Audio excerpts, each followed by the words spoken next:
नमस्कार, मी प्रशांत सागवेकर. महाराष्ट्र कॉलिंग या कार्यक्रमामध्ये तुम्हा सगळ्यांचं आज पुन्हा एकदा मनापासून स्वागत. आज आपण चर्चा करतोय मंगळ करी मंगल या विषयावरती आणि या विषयावर मार्गदर्शन करण्यासाठी आज आपल्या स्टुडिओमध्ये आहेत राज्य ज्योतिष यांत्रिक ॲडव्होकेट माधव गुरुजी. आपण सरांचं स्वागत करूया. सर नमस्कार.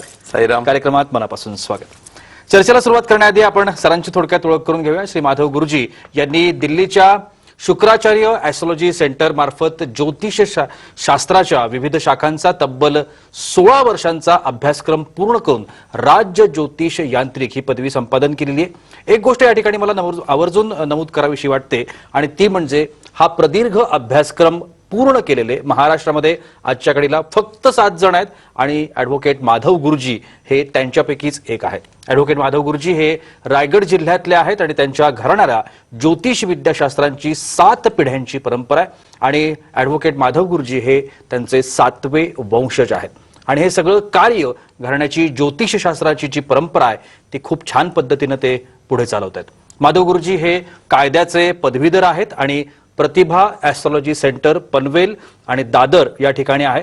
माधव गुरुजी या दोन्ही सेंटरमध्ये आपली सेवा सातत्यानं पुरवत असतात. माधव गुरुजी यांना भेटण्यासाठी आपण पनवेल या सेंटरवर सोमवार ते शुक्रवार या दिवसांमध्ये आणि प्रत्येक शनिवारी आणि रविवारी शिवाजी पार्क दादर मुंबई या ठिकाणी आपण तुम्ही निश्चितपणाने त्यांचा अपॉइंटमेंट घेऊ शकता, त्यांना भेटू शकता. चला तर मग चर्चेला सुरुवात करूया. सर पुन्हा एकदा मनापासून स्वागत. मंगळ करी मंगल अशा पद्धतीचा आजचा आपला विषय आहे. सगळ्यात पहिल्यांदा आपल्या सगळ्यांच्या आयुष्यावरती खरंच मंगळ ग्रहाचा आपल्या सगळ्यांच्या जीवनावरती प्रभाव असतो का आणि तो कसा? सर्वप्रथम म्हणजे प्रशांतजी सांगायचं झालं तर मंगळ हा ग्रह खूप पॉप्युलर आहे. म्हणजे या ग्रहाबद्दल प्रत्येकाला माहिती आहे आणि आवर्जून विवाहाच्या वेळेला मंगळाचा विषय निघतो. म्हणजे की मुलाला मंगळ आहे का, किंवा त्यावेळेला ज्या वेळेला पत्रिका बघितली जाते त्यावेळेला विचारलं जातं मंगळ आहे का. म्हणजे मंगळाची एक पार्श्वभूमी जी आहे ती आपल्या सगळ्यांना माहिती आहे. परंतु मानवी जीवनावर मंगळाचा इफेक्ट किती आहे हा जर बघायचं झाला तर सर्वप्रथम म्हणजे माणूस म्हणून आपल्याला व्याख्या बघावी लागेल की माणूस म्हणून काय व्याख्या येईल. तर हाडामासाचा देह म्हणजे काही माणूस नाही, तर माणूस म्हणजे त्याचं मन, त्याचं बुद्धी, त्याचा अहंकार, त्याचे आचार विचार, त्याचं चरित्र, या सगळ्या गोष्टींवरती प्रामुख्याने जो इफेक्ट करणारा ग्रह असेल तर तो मंगळ पूर्णपणे इफेक्ट करतो. म्हणजे तुमचा स्वभाव, तुमचं मन, एखाद्या गोष्टीमधले तुमचा असलेला उत्साह, एखाद्या कार्याप्रती तुमची असलेली चिकाटी, जिद्द, महत्वाकांक्षा, या सगळ्या गोष्टी पूर्णपणे मंगळावरती अवलंबून असतात. दुसरी गोष्ट म्हणजे की मानवाची सर्वात म्हणजे बेसिक रिक्वायरमेंट आहे की अन्न, वस्त्र आणि निवारा. की आपल्याला अन्न 100% पाहिजे, वस्त्र 100% पाहिजे आणि निवारा पाहिजे म्हणजे वास्तू पाहिजे. या तिन्ही घटकावरती मंगळाचा पूर्णपणे इफेक्ट असतो. म्हणजे मंगळ पत्रिकेमधलं कुंडलीमधलं स्थान बघून ज्योतिषी तुम्हाला तुमचे आहार सांगू शकतात की तुम्हाला हा पदार्थ आवडत असेल किंवा तुम्ही तिखट खात असाल किंवा तुम्हाला गोड आवडत असेल, एवढा त्या अन्नावरती इफेक्ट आहे. इव्हन दो तुमच्या स्टँडर्ड ऑफ लिव्हिंग म्हणजे तुम्ही काय प्रकारचं अन्न खाता किंवा कुठल्या स्टँडर्डचं तुम्ही अन्न खाता हे सुद्धा तुमच्या मंगळाच्या पोझिशनवरनं माहिती पडू शकतं. वस्त्रांच्या बाबतीत पण तसंच आहे. तुमचा एक्झॅक्टली चॉईस की तुम्हाला डार्क आवडतात किंवा फेंट कपडे आवडतात किंवा कशा प्रकारचा तुमचा चॉईस असेल हा सुद्धा मंगळावरतीच डिपेंड आहे. आणि वास्तूच्या बाबतीमध्ये तर मंगळ अहम घटक आहे की भूमी ही शेवटी म्हणजे वास्तू ही भूमीवरती असते आणि त्याचा कारक ग्रहच मंगळ येतो. म्हणजे कुंडली बघून ज्योतिषी सांगू शकतो की तुमचं वास्तूचं लोकेशन काय असेल, तुम्ही कितव्या मजल्यावर राहत असाल का ग्राउंड फ्लोअरला राहत असाल, तुमच्या घराच्या जवळ काय असेल, म्हणजे ज्याला लँडमार्क आपण म्हणतो हा सुद्धा त्याच्यावरनं सांगू शकतो.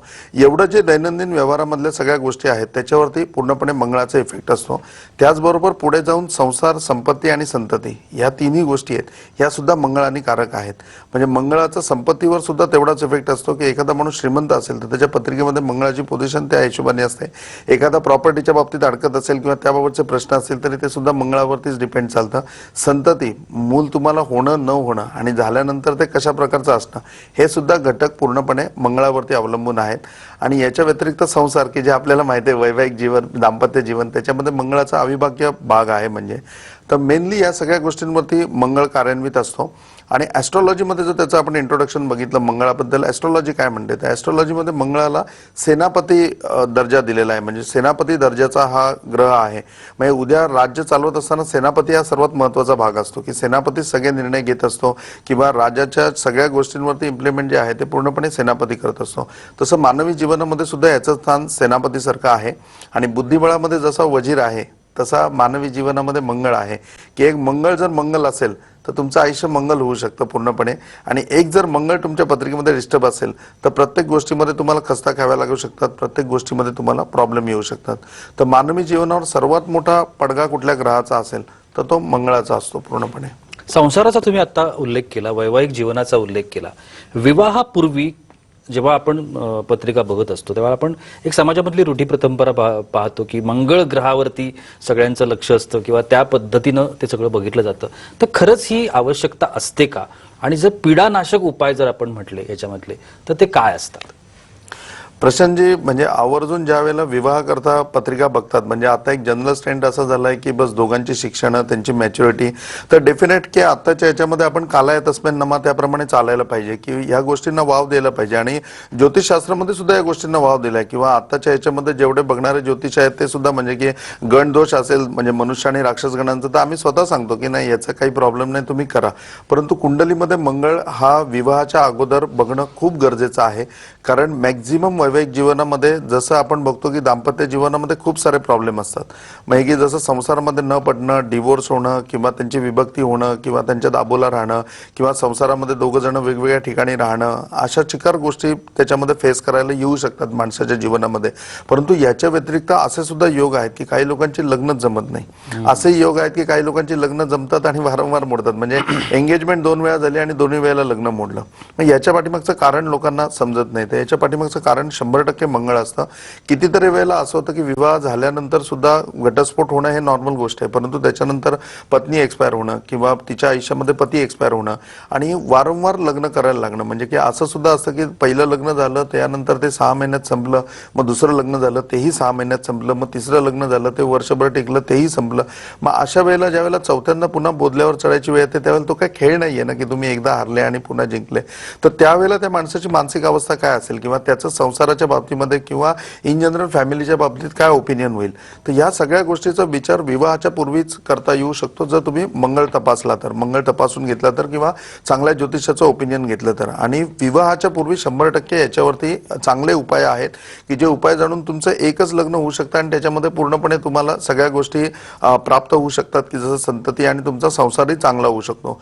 परंतु जर एक लग्न तुम्ही केलं मग त्याच्यानंतर त्या शृंखलेमध्ये तुम्ही अडकून पडता आणि मग त्याच्यानंतर पुढचे उपाय मिळणं म्हणजे की एक प्रकारे बघितलं तर पहिलं एकदा पाऊल पडलं ना की पुढच्या रस्त्यावरती माणूस चालू राहतो. कधी कधी असं होतं की त्याचे 2 विवाह झाल्याच्या नंतर मग तो चांगल्या ज्योतिषाकडे जातो किंवा त्याच्या कर्मप्रारब्धामुळे काही साधना उपासना त्याला चांगली मिळते आणि तो त्याच्यामध्ये मग पुढे तरतो. पण सुरुवातीलाच जर हे स्पीड ब्रेकर अवॉइड करायचे असेल, सुरुवातीलाच हा प्रॉब्लेम जर काढायचा असेल तर 100% मंगळाच्या बाबतीमध्ये ओपिनियन घ्यायला पाहिजे. आणि विवाहोत्तर म्हणजे की आता विवाह झालाय आणि विवाह झाल्याच्या नंतर एकाच्या पत्रिकेमध्ये मंगळ आहे, म्हणजे मुलाच्या पत्रिकेमध्ये मंगळ आहे किंवा मुलीच्या पत्रिकेमध्ये मंगळ आहे, हे जे वधूवर दाम्पत्य जीवनामध्ये आहेत त्यांच्यामध्ये प्रशांत म्हणजे की अगदी सॉफ्टली जर आपण बघितलं की जसं याच्यामध्ये प्रीतिषडाष्टक योग, मृत्यूषडाष्टक योग येतात की मृत्यूषडाष्टक योगामध्ये 100% मृत्यूतुल्य संकट किंवा आजारांना सामोरं जावं लागू शकतं.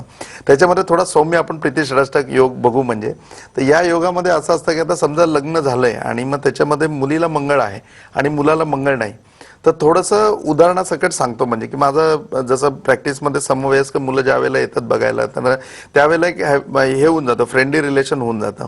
आणि त्याच्या ह्याच्याप्रमाणे म्हणजे की असं 2-3 वर्ष टचमध्ये असलेला आणि खूप जवळचा चांगला मुलगा होता, त्याचंही सुदैवाने नाव प्रशांतच आहे. आणि त्यांनी पत्रिका दाखवली की असं असं माझं लग्न जमलंय, माझ्या ऑफिसमध्येच ही कलिका आहे आणि तिच्याबरोबर मी मॅरेज करणार आहे, आमच्या घरनंही काही प्रॉब्लेम नाही, तर एकदा कुंडली नजरेखालनं घाला. मग पत्रिका बघितली आणि मी सडनली म्हटलं की अरे हिला मंगळ आहे म्हणून आणि हा प्रीतिषडाष्टक योग होतोय. तर म्हणला गुरुजी तुम्ही मला काहीतरी सांगू नका, आम्हाला लग्न करायचंय आणि मला काही प्रॉब्लेम येणार नाही एवढं बघा. म्हणलं कल्याण वस्तू, काही प्रॉब्लेम नाही, खरंच तू म्हणतोस तसं हो की तुम्हाला काही प्रॉब्लेम येऊ नको. आणि मग यांनी मंगळ म्हणजे की सगळं सोडून विवाह केला. आणि विवाह झाल्याच्या नंतर ज्या वेळेला पहिले ते खरेदीला म्हणजे हनीमूनच्या खरेदीला ज्या वेळेला गेले त्यावेळेला हनीमूनच्या खरेदीला गेल्यानंतर जसं मुलीला मंगळ आहे तर ते बोल्ड असणार एकदम, म्हणजे तिचे विचार ॲडव्हान्स असणार. आणि खरोखरी मंगळ ज्या वेळेला बोल्ड पोझिशनमध्ये असतो किंवा मांगलिक असतो त्याच्या वेळेला त्याला 100% हे बघायची गरजच नसते, म्हणजे की समाज माझ्याबद्दल काय म्हणेल किंवा लोक माझ्याकडे काय म्हणतील, त्यांच्या हिशोबाने जग चालतं असंच त्यांना वाटत असतं. त्यामुळे तिने जाऊन जे ड्रेस काढले, हा म्हणला अरे हे ह्या कपड्यांवरती आपण फोटो काढले तर काय लोक काय म्हणतील, घरच्यांना काय वाटेल, असं तसं हे ते. आणि तिथे पहिली वादाला सुरुवात झाली. ती म्हणली लोकांचे काय घेणं देणं आहे, मला जे आवडतं किंवा मला तुझ्याबरोबर जसं पाहिजे तसं मला म्हणजे वावरू दे. मग त्या गोष्टीवर नाही झालं, मग हॉटेल बुक करण्यावरनं तो म्हणला एक चांगलं लॉज बघू, एसी रूम वगैरे बघू. ती म्हणली लॉजला काय राहायचं, रिसॉर्ट बघतो आपण, हनीमूनला काय दरवर्षी जाणार आहे का, एकदाच जाणार आहे ना. आणि लव्ह इन फर्स्ट साईट की पहिल्या साईटमध्ये जे इम्प्रेशन आहे ते पाहिजे म्हणून मग तिने रिसॉर्ट बुक करायला लावला. आता रिसॉर्टमध्ये गेल्यानंतर पोझिशन अशी होती की हा आतमध्ये शिरल्यानंतर हा पहिले कुठे हिडन कॅमेरे नाही ना ते बघत होता.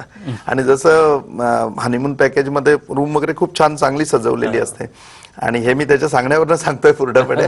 आणि ती सगळं त्याचा एन्जॉय करत होती आणि हा इकडे तिकडे कॅमेरे कुठे आहेत का शोधत होता. मग ती म्हणली काय झालं, मग यांनी सांगितलं असं असं. ती म्हणली अरे असं काय नसतं. आणि मग तिने त्याच्याबरोबर एन्जॉय करायला घेतला. मग नॉर्मली दोघांचं बोलणं झालं की जीवनाबद्दल काय व्याख्या आहे, काय उद्देश आहेत, किंवा काय तुला जीवनाबद्दल वाटतं. ते सगळे तिच्यावर विचार ऐकल्यानंतर फक्त डेव्हलपमेंट एवढीच झाली, याचे मला गुड मॉर्निंग गुड आफ्टरनूनचे मेसेज यायला लागले. तर मी विचार पडला की अरे हा हनीमूनला गेला आणि मला गुड आफ्टरनून गुड मॉर्निंग का पाठवतोय म्हणून. आणि तेव्हाच म्हणजे क्लिक झालं की हे मंगळाच्या ह्याच्यामध्ये आलं. आणि दुसरी अशी गंमत घडली की हे मार्केटमध्ये गेल्यावर तो म्हणला की ती म्हणली काहीतरी थ्रिल नाही तुला करावं असं वाटत की आपला हनीमून लक्षात राहावं असं. तो म्हणला हा काय करायचं सांग, काय आपण बोटिंग वगैरे करायचं का किंवा पॅराशूटमध्ये जायचं का. ती म्हणले ते तर कॉमन आहे म्हणून. मग काय आणि आपण आज बियर टेस्ट करूया.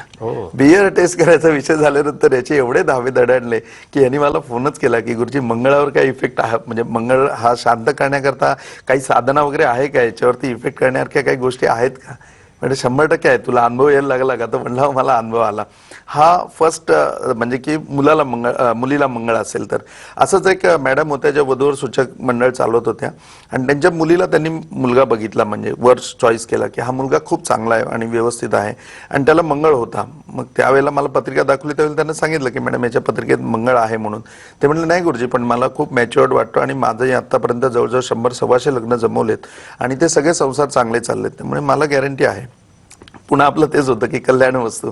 आणि मग त्यांचं मॅरेज झालं आणि ज्यावेळेला ते हनीमूनला जाऊन आले आणि मुलगी पहिल्यांदा घरी आली आणि मग ते सगळं तिने ज्यावेळेला आईबरोबर शेअर केलं त्यावेळेला त्या इतक्या म्हणजे की अशा डिस्टर्ब झाल्या आणि दुसऱ्या दिवशी मला भेटायला आल्या की गुरुजी त्या जावयाची पत्रिका माझ्या व्यवस्थित एकदा बघा. म्हटलं हा मॅडम व्यवस्थित बघितले, त्याला मंगळ आहे बाकी काही हे नाही. अहो कसला मंगळ, त्याचे विचार त्याचे आचार. आणि आता ती आली मला रात्रभर झोप नाही लागली. मग त्याने ते हनीमूनचे असेच किस्से आहेत त्याच्यामधले सांगितले की असं त्याचे विचार आहेत, असं हे आहे.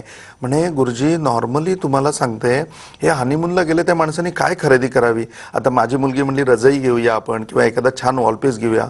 हा मग काय घेतलं त्यांनी छऱ्याची बंदूक घेतली, खंजीर घेतलं त्यांनी. त्यामुळे मी एवढी घाबरली आहे ना. मी म्हटलं मॅडम नका काळजी करू, हे तर म्हणजे स्टार्टअप आहे, पुढे पुढे अजून अनुभव यायचा आहे.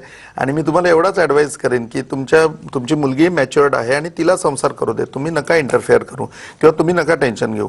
पण मग नंतर त्या टेन्शनमध्ये त्यांचं कम्युनिकेशन वाढायला लागलं आणि 6 महिन्यामध्ये हा मंगळ दोष आहे. तर मंगळ दोष याच्यावरती आला की आपण एक तर विभक्त होऊया, नाही तर मग आपण काहीतरी विचार करूया. त्याच्यामध्ये मग कॉन्सिलरला भेटणं आलं. मग कॉन्सिलर बरोबर मिटिंग झाली. तर मग कॉन्सिलरनी तिला प्रश्न विचारला की हे सगळे डिसिजन तू घेतेस का तुझ्या आईच्या सांगण्यावरनं घेते. ती म्हणली आईच्या सांगण्यावरनं घेते. मग तो म्हणला की तू आईशी कम्युनिकेशन बंद कर, तुमचा संसार व्यवस्थित चालेल. आणि मग हिचं कम्युनिकेशन बंद झालं आणि मग तिचा फोन येत नाही म्हणून मॅडम तिला भेटायला गेल्या. आणि मग भेटायला गेल्यानंतर त्यांनी सांगितलं की आम्ही कॉन्सिलरकडे गेलेलो होतो आणि त्याने असं असं सांगितलं. तर आणि मी अनुभव घेतला, आता 15 दिवस माझं मजेत चाललंय, तर मी आता काय तुला फोन करणार नाही, तुला वाटलं कधी तर माझी खुशाली विचारायला फोन कर.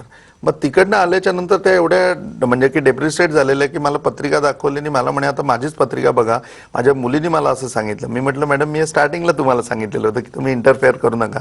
म्हणे मग मी आता पुढे वधूवर सूचक चालवू की नको चालवू. एवढं डिप्रेशन त्यांना आलं कारण एवढा डिफरंट त्याच्यामध्ये चालतो. कारण संसार म्हणला म्हणजे आपण एक व्याख्या केलेली आहे की रथाची 2 चाकं आहेत, नवरा आणि बायको.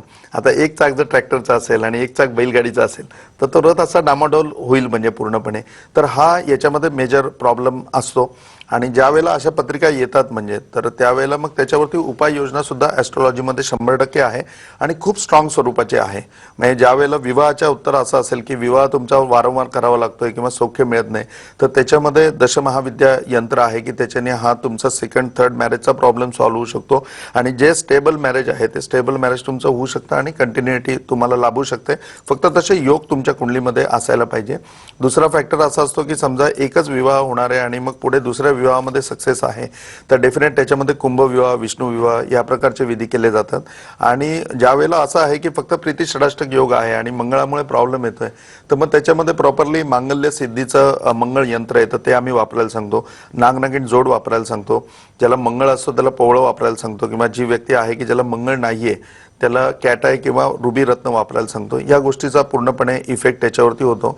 आणि दुसरं एक याच्यामध्ये की हे काही वर्ष हे राहतात आणि एकदा त्यांना संतती झाली ना की संततीच्या नंतर हे दोष 50-70% कमी येतात. किंवा असं होत असेल की दोघंही एकमेकाला हॅबिच्युअल होतात आणि त्याच्यामुळे मग त्यांचे हे ताणतणाव निघून जात असतील. परंतु जो मुलगा होतो त्याच्यामध्ये प्रशांतजी 99% मंगळ असतो आणि मग तो मुलगा मोठा व्हायला लागल्यानंतर त्याचं वागणं बघून जर वडिलांना मंगळ असेल म्हणजे त्याच्या वडिलांना मंगळ असेल तर बायको म्हणते तू अगदी बापाच्या पावलावर पाऊल ठेवून आहेस, आणि आईला मंगळ असेल तर तो म्हणजे नवरा म्हणतो की तू तुझ्या आईसारखंच वागतो. तर ह्या घटना वारंवार त्याच्यामध्ये आपल्याला बघायला मिळतात. नक्कीच खूप छान अशी माहिती आजच्या विषयाच्या निमित्तानं मंगळ क्री मंगल असा आजचा आपला विषय आहे. मला असं माहिती आहे की या सगळ्या संदर्भात खूप सारे प्रश्न तुमच्या मनामध्ये असणार आहेत. खरं तर ब्रेकची वेळ होती पण तुम्ही सरांना कॉन्टॅक्ट करू शकता. आता सरांचे क्रमांक सेंटरवरती जे काही त्यांचे आहेत ते सुरू आहेत स्क्रीनवरती, ते नंबर तुम्ही टिपून घ्या आणि तुम्ही निश्चितपणाने सरांना कॉन्टॅक्ट करू शकता. वेळ होते का छोट्याशा विश्रांतीची, कुठे जाऊ नका, पाहत राहा महाराष्ट्र कॉलिंग.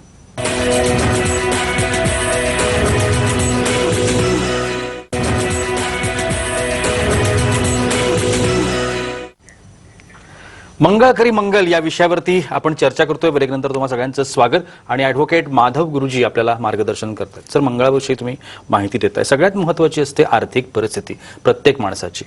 यामध्ये मंगळ ग्रहाचा काय रोल असतो?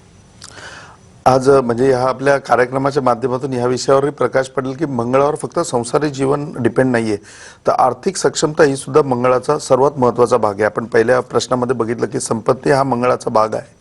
तर जसं आर्थिक याच्यामध्ये बघायला जायचं तर मंगळाचा विचार म्हणजे ज्या वेळेला दोन लोक पार्टनरशिप ॲग्रीमेंट करतात किंवा जॉईंट व्हेंचरमध्ये काम करतात त्याच्या वेळेला सुद्धा पत्रिका बघितली जाते की आमचं पार्टनरशिपमध्ये किंवा जॉईंट व्हेंचरमध्ये पटेल का, आम्हाला फायदा होईल का. तर त्यावेळेला सुद्धा मंगळाचा विचार करायला लागतो. मंगळ ग्रहावरूनच त्यांची पार्टनरशिप टिकेल किंवा जॉईंट व्हेंचर चालेल की नाही याबाबतचं ॲस्ट्रॉलॉजर पूर्णपणे मार्गदर्शन करतात. त्याचबरोबर दुसरी गोष्ट म्हणजे अशी आहे की आर्थिक परिस्थितीमध्ये मंगळाचा इतका भाग आहे की तुम्ही करोडपती व्हायचं असेल तरी तुम्हाला मंगळच करू शकतो, आणि उद्या तुम्ही रोडवर आले तर रोडवर आणण्याचं काम सुद्धा मंगळच करू शकतो. या दोन्ही गोष्टी मंगळावरती पूर्णपणे डिपेंड आहेत. म्हणजे आणि आर्थिक परिस्थितीमध्ये एक प्रत्येकाच्या मनामध्ये म्हणजे की कायम प्रत्येकाची शंका असते किंवा प्रत्येकाचं हे असतं की आमच्याकडे ना पैसेच टिकत नाही. तर पैसे टिकत नाही या गोष्टीच्या ह्याच्यामध्ये बघितलं तर ह्याला सर्वात सोपा उपाय व्यावहारिक हा आहे की तुम्ही वेल इन्व्हेस्टमेंट करा. वेस्ट मनी टाळा तुम्ही आणि बेस्ट इन्व्हेस्ट करा. पण बेस्ट इन्व्हेस्ट कुठे करायची, तर बेस्ट इन्व्हेस्ट तुम्हाला मंगळावरूनच मिळू शकते. माझी प्रेक्षकांना सगळ्यांना विनंती आहे की खालचे जे नंबर आहेत ना या नंबरवर कॉलिंग करण्यापेक्षा तुम्ही तुमची पत्रिका पाठवा आणि तुमचा मंगळ इन्व्हेस्टमेंटच्या बाबतीत कसा आहे ते तुम्ही विचारा. त्याच्यामध्ये मग ती गोल्डमध्ये आहे, भूमीमध्ये आहे, शेअर्समध्ये आहे, पर्चेसिंगमध्ये आहे का डिमेटमध्ये आहे, या सगळ्या गोष्टींबद्दल तुम्हाला यथार्थ मार्गदर्शन मी करू शकतो. कारण तुम्ही कॉल करता परंतु त्याच्यावरती बोलणं होत नाही, म्हणजे कारण कॉलची संख्या भरपूर असते.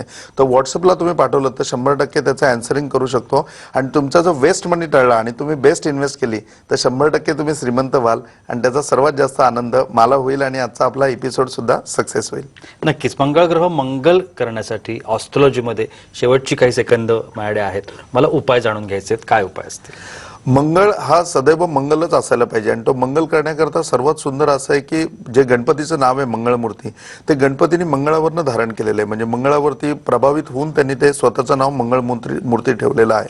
तर गणपतीची कुठली उपासना याला लाभदायक होते. याच्यामध्ये विशेष करून चिंतामणी ग्रंथाचं तुम्ही पारायण केलं तर ते लाभदायक होतं. मंगळाची सिद्धपीठं आहेत. उज्जैनला मंगलनाथ म्हणून मंगळाची प्रॉपरली रेषा आहे की जिथे मंगळाचा जन्म झाला, त्या ठिकाणची यात्रा करावी. महाराष्ट्रामध्ये अंमळनेरला जाऊन तुम्ही त्या ठिकाणी सिद्धपीठाची यात्रा करू शकता. या यात्रेनंतर सुद्धा तुमच्या मंगळाच्या बाबतीमध्ये खूप बदल होतात. तुम्ही नागनागिन जोड पूजनामध्ये ठेवू शकता, त्याच्याने तुम्हाला पूर्णपणे फायदा होऊ शकतो. स्वस्तिक म्हणून एक यंत्र येतं, त्या स्वस्तिक यंत्राने तुम्हाला फायदा होऊ शकतो.